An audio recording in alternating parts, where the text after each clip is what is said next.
So, when we talk about education, and in particular when we talk about assessment, we have a very deterministic view of it. We look at the scaffolding in education as being you learn this, then you learn this, and then you learn this. It's an incredibly linear process that's external to the learner.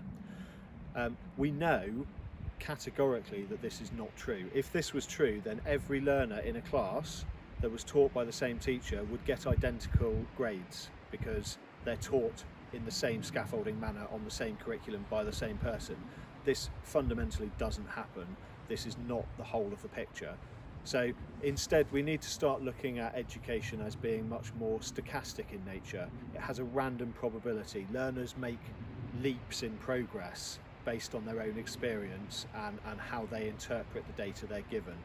This is really important to understand because what we need to do is start to put the burden of the assessment away from some kind of linear process that can just be worked through and look at it much more as an intrinsic thing that learners start to adapt and grow and develop in collaboration with teachers rather than just being assessed by them.